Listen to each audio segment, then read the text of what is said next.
YouTube पर हजारों strategy ऐसे वीडियो हैं, but why only less than only 1% student get selected any medical college. क्यों? ऐसा क्या रीजन? क्या टॉपर अपनी सब कुछ बातों को रिवील नहीं करते? और लोग बोलते हैं कि पार्शियल ड्रॉप में आप नीट क्रैक नहीं कर सकते हो, बट गाइस आपके अंदर dedication, discipline and hard working आपके अंदर इनबिल्ट है, तो आप किसी भी एग्जाम को क्रैक कर सकते हो। तो इसी के रिगार्डिंग मैं Aakash Gupta currently second year student at AIIMS Delhi, और आज हमारे साथ हैं अंशुल श्रीवास्तव, जिन्होंने नीट 2025 में नीट को कैसे क्रैक किया था। तो प्लीज अंशुल, और most welcome to giving most crucial time on my YouTube channel. तो अंशुल, आप एक लिटिल बिट समरी दो अपने बारे में। Thank you so much, Akash. Thank you so much, Vishal, for having me on your channel. And myself, Anshul Srivastava. I am a first year MBBS student at MLBMC Jhansi. मैंने NEET 2025 में all India rank 8000 के साथ NEET crack किया था, and that too with partial drop from AIIMS Delhi. मेरा first question ये रहेगा कि आप बताओ, आप एम्स दिल्ली में प्रीमियम कॉलेज में आए थे, बट स्टिल आप एमबीबीएस के लिए क्यों गए? तो सबसे पहले मैं ये बताना चाहता हूँ कि मेरा जो प्लान ए था वो हमेशा से एमबीबीएस रहा है, नीट क्रैक करना रहा है। और 24 के एग्जाम में मेरे साथ ये ट्रेजेडी हुई थी कि मुझे एग्जाम टाइम में टाइफाइड हो गया था, जिस वजह से मेरे मेन एग्जाम में मार्क्स ड्रॉप कर गए थे और मैं कट ऑफ क्लियर नहीं कर पाया था।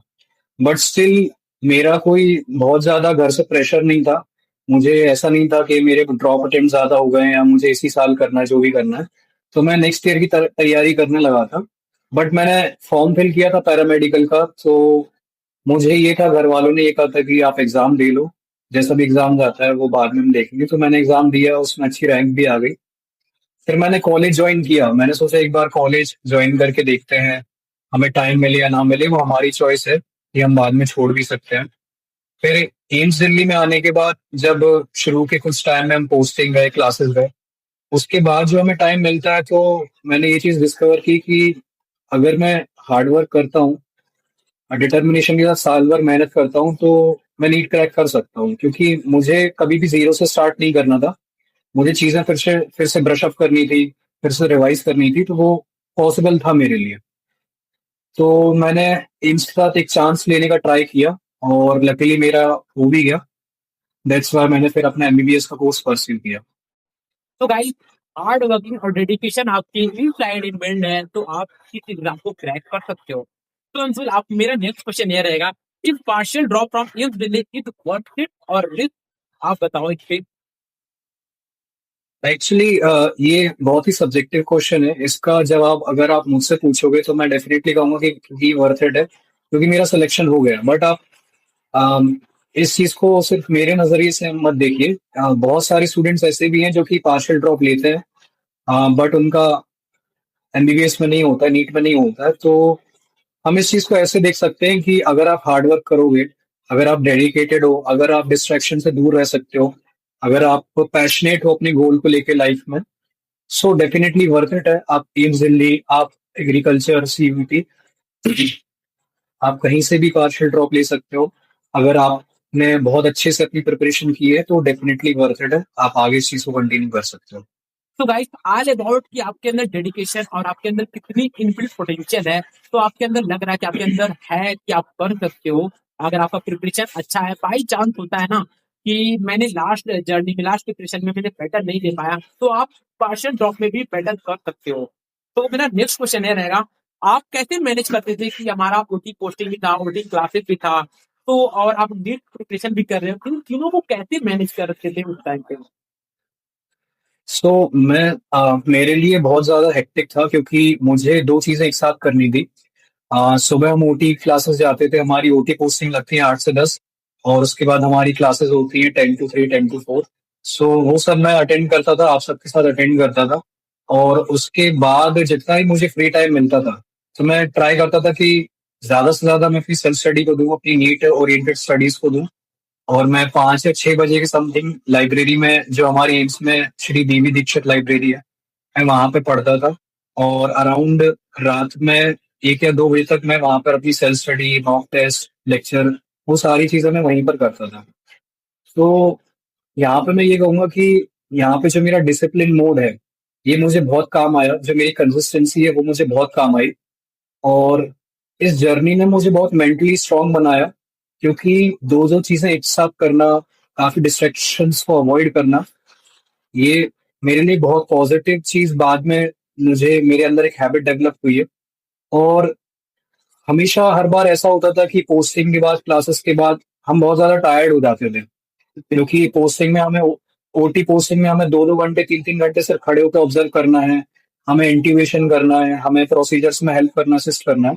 उसके बाद क्लासेस लेने के बाद बहुत ज्यादा फिजिकली एग्जॉस्टिंग होता है, बट दिमाग में गिल्ट रहता है कि नहीं, हमें अभी प्रिपरेशन करनी है, हमें अभी स्टडी करनी है।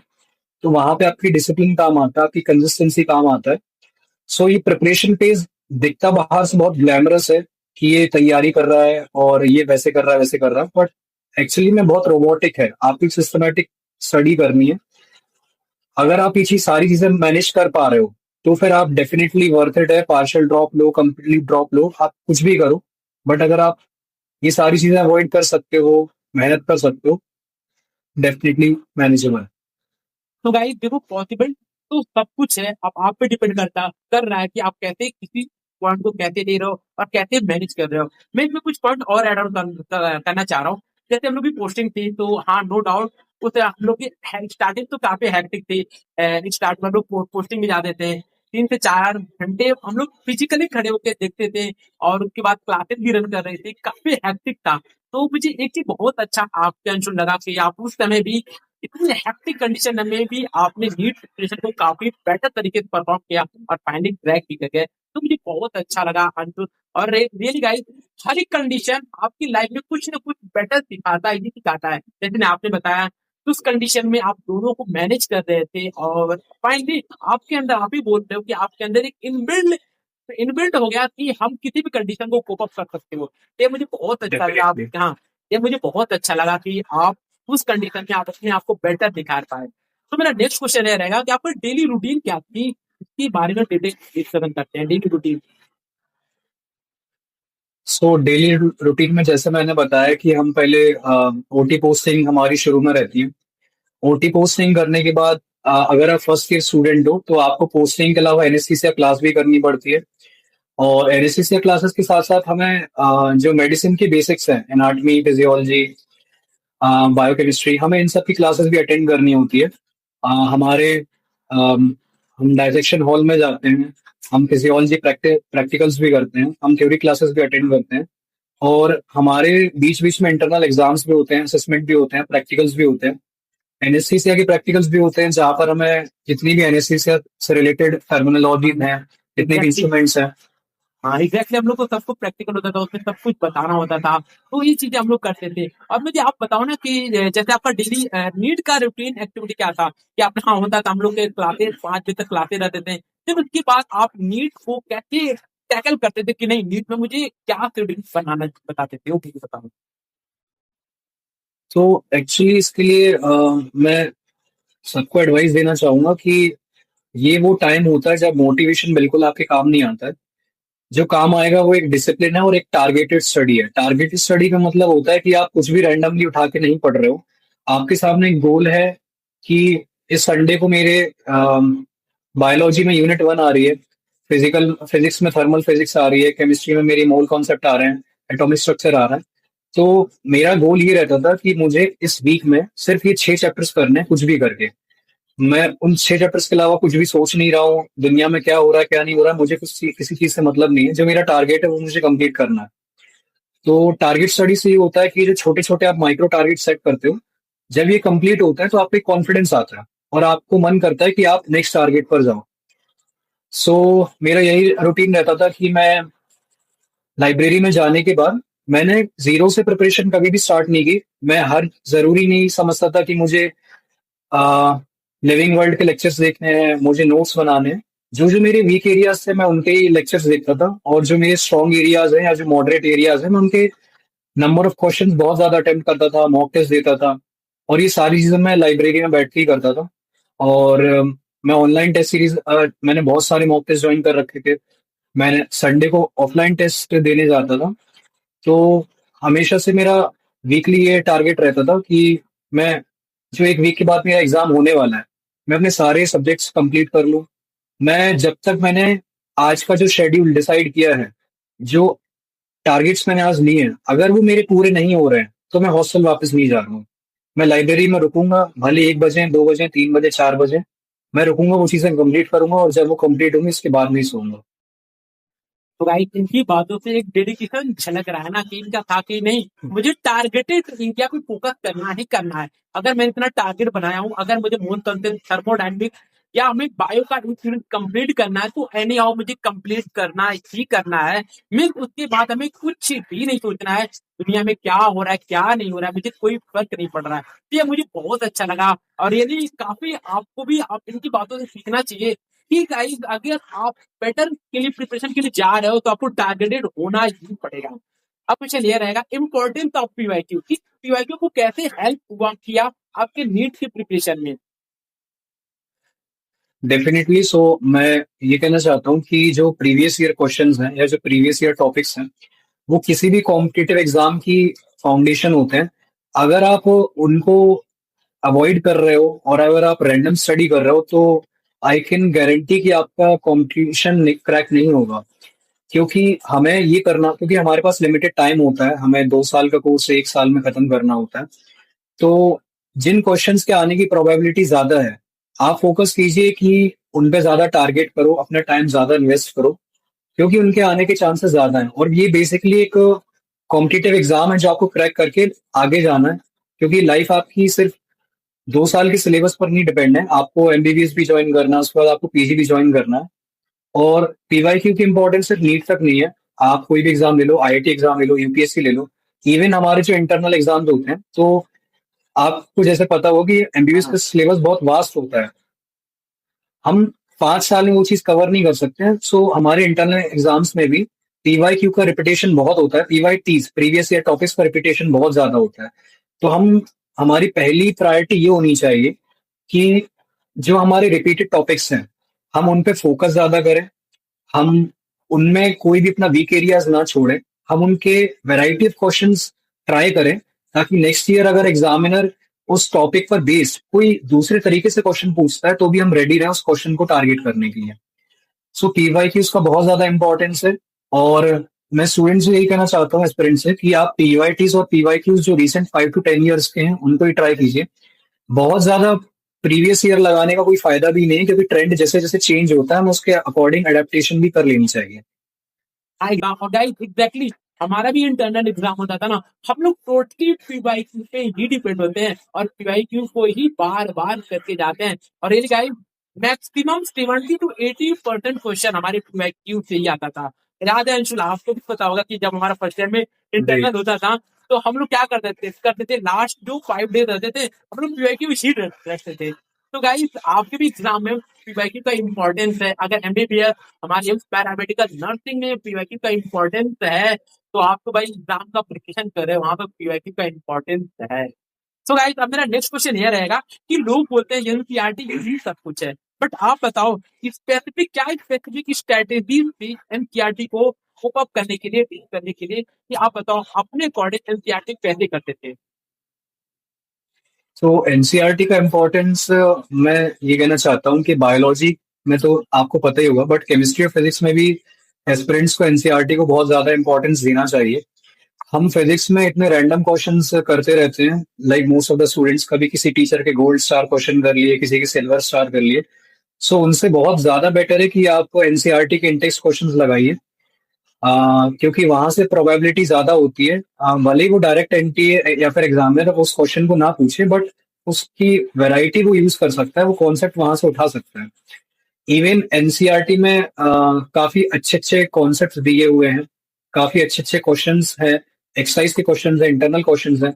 तो मैंने फिजिकल केमिस्ट्री और फिजिक्स में एनसीईआरटी की एक्सरसाइज, एनसीईआरटी के इंटेक्स क्वेश्चंस और इवन एनसीईआरटी की थ्योरी जहां जहां पॉसिबल है, जैसे कि क्लास 12th में part 2 modern physics, optics, thermal physics 11th class में, तो मैंने इन चीजों को कवर किया था साथ में। और ऑर्गेनिक में जो नेम रिएक्शंस हैं वो डायरेक्टली हमारे नीट एग्जाम में उठ के आ जाती हैं। तो मैं यही कहना चाहता हूँ कि ऑर्गेनिक में तो एनसीईआरटी आपको फॉलो करनी है, आपको सारे क्वेश्चंस भी लगाने हैं, आपको एज इट इज जो नेम रिएक्शंस हैं, जो कन्वर्जन्स हैं, आपको सबस्ट्रेट प्रोडक्ट, जो एंजाइम है आपको सब कुछ याद रहना चाहिए। इनऑर्गेनिक में आपको एनसीईआरटी की थ्योरी बहुत ज्यादा कवर करनी चाहिए और बायो में भी थ्योरी कवर करनी चाहिए। और मैंने इसमें एक चीज बहुत अच्छी की थी कि मैंने अपनी काफी ऑनलाइन टेस्ट सीरीज ऐसी ले रखी थी जो सिर्फ एनसीईआरटी बेस्ड थी। मैं ये नहीं चाहता था कि मैं एक बहुत टफ टेस्ट सीरीज लूं जिसकी वजह से मेरा कॉन्फिडेंस लो हो जाए लास्ट टाइम में, जिसकी वजह से मेरे मॉक टेस्ट खराब हो जाए और मैं इररिलेवेंट क्वेश्चन प्रैक्टिस करूं। तो मैं एनसीईआरटी बेस्ड टेस्ट सीरीज मैंने परचेज की थी केमिस्ट्री में, बायोलॉजी में, फिजिक्स में। उसके थ्रू मेरा ये होता था कि मैं एनसीईआरटी का रिवीजन खुद से कर लेता था, थ्योरी पढ़ लेता था, और साथ में जब मैं टेस्ट सीरीज दे रहा होता था तो मेरे वही क्वेश्चंस एनसीईआरटी के टेस्ट सीरीज के थ्रू रिवाइज हो जाते थे। तो आपको कुछ भी ये करना है कि आप अगर पढ़ रहे हो आप एनसीईआरटी से पढ़ो, आप रिवीजन कर रहे हो आप एनसीईआरटी से करो, आप मॉक टेस्ट दे रहे हो, क्वेश्चन प्रैक्टिस कर रहे हो, उसके थ्रू भी आपकी एनसीईआरटी रिवाइज होनी चाहिए। अगर आपकी एनसीईआरटी रिवाइज नहीं हो रही है तो आप ये सोचो कि आप अपने ट्रैक से भटक रहे हो, आप अननेसेसरी इररेलेवेंट क्वेश्चंस को बहुत ज्यादा प्रैक्टिस कर रहे हो। इससे आप सिर्फ एक चैप्टर में एक यूनिट में परफेक्शन तो ले आओगे, बट जो कंपटीशन क्रैक करने वाली जो चीज होती है वो कहीं ना कहीं आप पीछे छूट जाएगी। तो एग्जैक्टली इनके सारी बातों को समराइज मैं करूं, एनसीईआरटी आपका गीता बोलो ब्रह्मास्त्र बोल लो, एनसीईआरटी को अंशुल। मेरा नेक्स्ट क्वेश्चन ये रहेगा कि आप जब आए थे यहाँ पर तो आपने उस टाइम पे जब यहाँ पे एम्स में आए थे तो आप उस टाइम पे क्या क्या सेक्रीफाइस आप किए थे अपने इस नीट को प्रिपरेशन के लिए? क्योंकि क्या होता था ना कि हम लोग तो सब कुछ कर रहे थे, जैसे हम लोग क्या होता था क्योंकि हम लोग का मेन गोल ये था कि हमारा कोर्स भी सब कुछ है और हमें इतने डेडिकेटेड में भी जाना था। तो आप उस हम लोग तो सब कुछ कर रहे थे कि स्विमिंग पूल जाना, दोस्तों से मस्ती भी करना, क्रिकेट भी खेलना, वॉलीबॉल भी खेलना। बट आप बताओ आप क्या क्या सेक्रीफाइस किए थे, उस पर थोड़ा पॉइंट पे फोकस किया जाए। सो सेक्रीफाइसेस मैं सबसे बड़ा सेक्रीफाइस मैं यही कहूंगा कि मैंने एम्स की कॉलेज लाइफ बिल्कुल एक्सपीरियंस नहीं की। बहुत जो आप लोगों ने की है मैंने उस लेवल पे बिल्कुल नहीं की है, क्योंकि यूजुअली ये होता था कि जो नॉर्मल स्टूडेंट्स थे जो नीट की प्रेप नहीं कर रहे थे वो क्लासेस और पोस्टिंग खत्म होने के बाद अपने हॉस्टल जाते थे, सब साथ में हॉस्टल में रहते मस्ती करते थे। काफी लोग दिल्ली टूर पे भी जाते थे, कोई कुतुब मीनार चला गया, कोई कहीं चला गया। और हमारे एम्स के कैंपस के अंदर भी बहुत सारी चीजें हैं, कैफेटेरियाज हैं, स्विमिंग पूल हैं, प्लेग्राउंड है, और हमारे यहाँ काफी ज्यादा कल्चरल फेस्ट भी होते हैं, इसमें काफी ज्यादा स्पोर्ट्स एक्टिविटीज भी होती हैं। तो वो सारी चीजें जो आप लोगों ने की हैं वो मैंने अवॉइड करी हैं। और अवॉइड करने का सिर्फ रीजन यही था क्योंकि मुझे मेरे पास एक टारगेट था, मुझे पहले वो कंप्लीट करना था, मेरी प्रायोरिटी कुछ और थी। जिस टाइम में लोग एंजॉय करते थे, घूमते फिरते थे, दोस्ती बढ़ाते थे, तो उस टाइम में मैं लाइब्रेरी में पढ़ता रहता था। और काफी चीजें ये भी होती हैं कि आपकी सारी चीजें अगर आप किसी एक चीज को प्रायोरिटी पे करते हो तो काफी चीजें आपकी पीछे छूट जाती हैं। जैसे काफी बैचमेट से बॉन्डिंग वाली बात हो जाती है, फ्रेंडशिप वाली बात भी हो जाती है, तो कहीं ना कहीं आप आइसोलेटेड हो जाते हो अपनी प्रिपरेशन में। और बट मैं कुल मिला के ये कहना चाहता हूँ कि आज मैं जो कुछ भी हूँ, आज जो मेरा रिजल्ट है, मैं जिस पोजीशन में हूँ, तो वो सब सिर्फ इसलिए क्योंकि मैंने वो सारी चीजें सेक्रीफाइस की। मैं आइसोलेट रहा, मैंने काफी पढ़ते वक्त काफी बोरियत होती थी, बट मैंने उस चीज को कंसिस्टेंसी डिसिप्लिन के थ्रू अवॉइड किया, टैकल किया, अपना सेल्फ कॉन्फिडेंस बढ़ाया। तो सेक्रीफाइसेस वर्थ इट थे। और रही बात लाइफ एंजॉय करने की, तो वो हम अभी भी कर सकते हैं। रही बात फ्रेंडशिप की, बॉन्डिंग की, तो वो अभी हमारी बहुत अच्छी है। तो वो सारी चीजें अपनी जगह पे सेटल हो जाती हैं। अगर आपने कुछ प्रायोरिटी रखी है अपनी लाइफ में, कोई गोल रखा है, तो आप उसको टाइम दीजिए। बाकी सारी सेक्रीफाइसेस वो धीरे धीरे आप कवर कर लोगे, उसमें कोई बड़ा इशू नहीं रहेगा। तो गाइस इनका मतलब मेन फोकस क्या था, with all depend upon your goal level, with आपने किस चीज को क्या प्रायोरिटी रख रहे हो। उस टाइप इनका मेन प्रायोरिटी था NEET, with preparation of NEET, और हम लोग का मेन प्रायोरिटी था हमारा कॉलेज। तो अपनी जगह पे दोनों का इम्पोर्टेंस था, दोनों अपने आप पे वर्क कर रहे थे, तो इनको उन्हीं के अकॉर्डिंग इन्होंने प्रिपरेशन किया और नो डाउट इन्होंने रियल गाइस अपने काफी कुछ सेक्रीफाइस किया था, हमने भी देखा था। और आज भी हम लोग की उतने ही बॉन्डिंग है जैसे हम लोग पहले थे, तो ये मुझे बहुत अच्छा लगा। और गाइस लाइफ में ना आपको अभी किसी भी स्टेज पे आना ना, तो नो डाउट आपको सेक्रीफाइस करना ही होगा। आज कर लोगे नहीं तो आज नहीं तो कल आपको करना ही होगा। तो गाइस मेरा नेक्स्ट क्वेश्चन ये रहेगा कि लोग बोलते हैं मॉक टेस्ट ही सब कुछ है, तो आप बताओ मॉक टेस्ट में आपका नीट की प्रिपरेशन में क्या हेल्प किया? सो मॉक टेस्ट इम्पोर्टेंट बहुत ज्यादा है, क्योंकि मॉक टेस्ट के डुअल रोल होते हैं।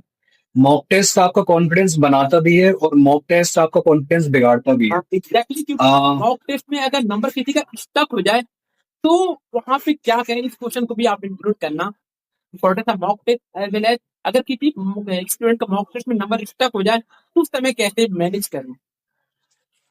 सो बेसिकली मॉक टेस्ट जो है वो आपको एक रियलिटी चेक देता है कि आपकी प्रिपरेशन किस लेवल पर है। मॉक टेस्ट आप अगर आप मॉक टेस्ट नहीं दे रहे हैं, जो कि काफी एस्पायरेंट्स ये करते हैं कि वो पहले लेक्चर ले लेते हैं, अच्छे अच्छे रंग बिरंगे नोट्स बना लेते हैं, और फिर वो ये कहते हैं कि हम साल भर मॉक टेस्ट नहीं देंगे, हम लास्ट के 2-3 महीने में देंगे। सो बेसिकली जब तक आप मॉक टेस्ट नहीं देते हो, आपको अपनी प्रिपरेशन का लेवल पता नहीं चलेगा। आपको ये पता नहीं चलेगा कि आप किस चैप्टर में कितने वीक हो, किस चैप्टर में कितने स्ट्रांग हो, आपको उस चैप्टर को कितनी बार रिवाइज करना जरूरी है। तो मॉक टेस्ट बेसिकली एक रियलिटी चेक है। और आप जैसे कि हमारा जो नीट का एग्जाम है अभी तक ऑफलाइन होता आ रहा है। सो अगर आप सेम एनवायरनमेंट में सेम सेटिंग 3 घंटे में उस चीज को फील नहीं करेंगे, तो आपकी वो हैबिट डेवलप नहीं होगी। अगर आप 3 घंटे बैठ नहीं सकते हो तो फिजिकली मेंटली वो एक चैलेंजिंग हो जाएगा अगर आप डायरेक्टली नीट एग्जाम देने जा रहे हो। मॉक टेस्ट के थ्रू आप एनालिसिस कर सकते हो कि आपको कितनी कमी और रह गई है, आपको कितना और वर्कआउट करना है। और बिना मॉक टेस्ट के सारी प्रिपरेशन यूजलेस है। पार्शियल ड्रॉपर्स की मैं एक बड़ी बात कहना चाहूंगा कि हमारे कॉलेज में या आपका जो भी कोर्स है, अगर आप एग्रीकल्चर में हो, अगर आप सीयूईटी में हो, आप बीएससी में हो, आप कुछ भी कर रहे हो, तो आपके कॉलेज में कंटिन्यूसली इंटरनल एग्जाम्स होंगे, आपको प्रैक्टिकल एग्जाम्स होंगे। तो ये चीजें आपको कॉलेज की तरफ शिफ्ट करेंगी कि आपके वहाँ के इंटरनल एग्जाम्स में मार्क्स कम हो रहे हैं, आप परफॉर्मेंस अच्छी नहीं है आपकी क्लास में, आपको आपके टीचर उठा के बार बार पूछ रहे हैं।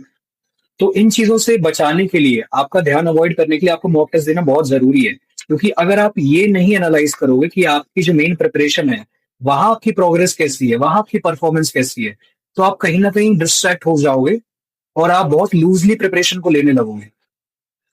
और रही बात आपके क्वेश्चन की कि जो काफी स्टूडेंट्स के स्कोर, हाँ, जी स्कोर क्या हो स्टार्ट जाते हो हैं तो जाते आप हैं। क्या करें। तो स्टक वाली जो बात है, तो मेरे भी जो स्कोर्स हैं एक टाइम के बाद स्टक हो गए थे। तो ये बहुत कॉमन चीज है, तो किसी को भी पैनिक नहीं करना होता इन चीजों से। आपको बस एक चीज याद रखनी है कि मॉक टेस्ट का जो रोल है वो आपकी प्रिपरेशन को बेटर करने का है, आपको एनालिसिस देने का है और आपकी एक हैबिट बनाने का है। मॉक टेस्ट कभी भी आपका एक फाइनल स्कोर नहीं है। मॉक टेस्ट हमेशा से आपका आपको एक हैबिट डेवलप कराएगा, आपको एक रूटीन में डेवलप कराएगा। आपका जो मेन एग्जाम है वो नीट एग्जाम है। अगर आपके लो स्कोर आ रहे हैं तो भी कोई इशू नहीं है, अगर आपके लो नंबर आ रहे हैं तो भी कोई इशू नहीं है, बस आपको कंटिन्यूटी मेंटेन रखना है।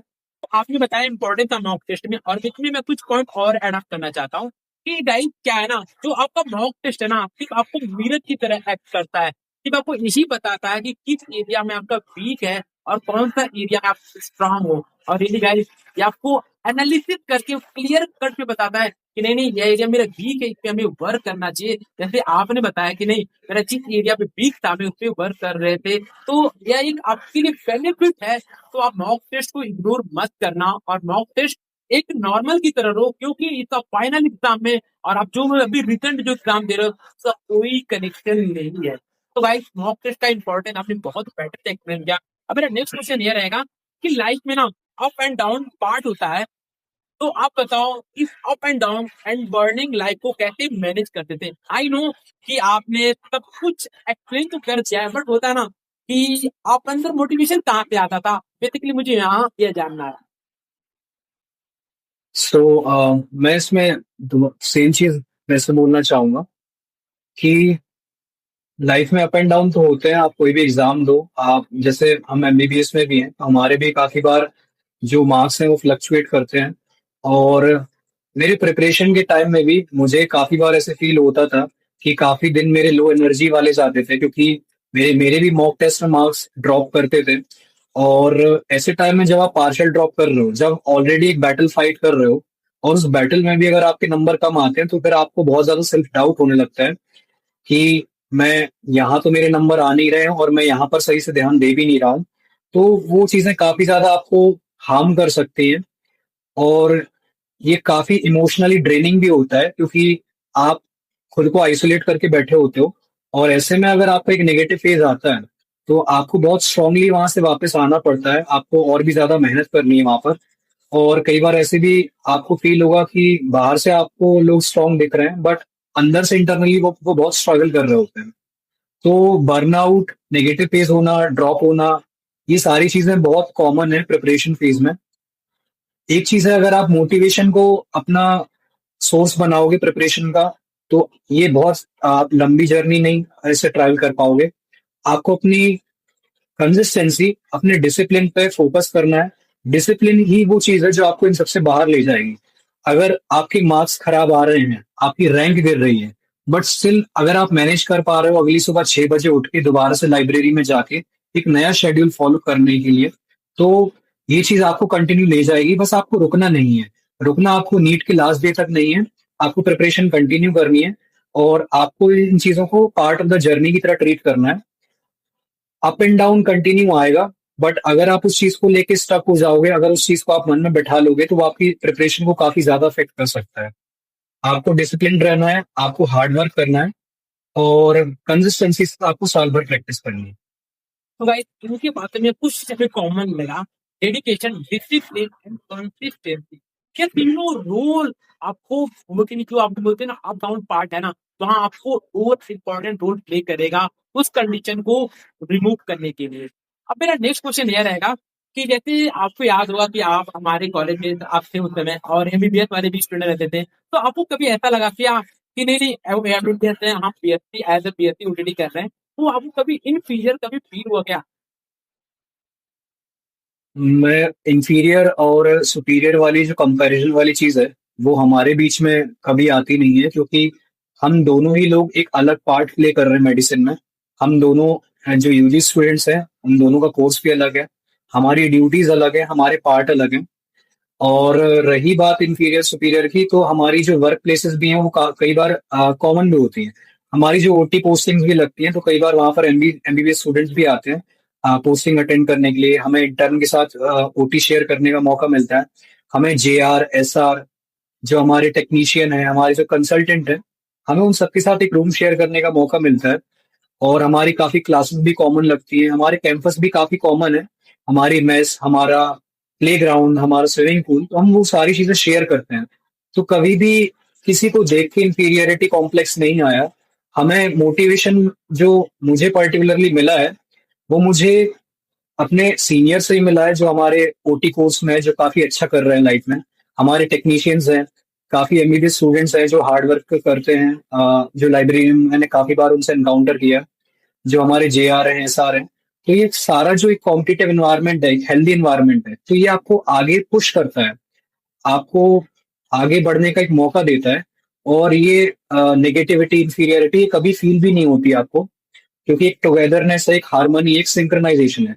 हम सब अपना एक रोल प्ले कर रहे हैं अलग अलग।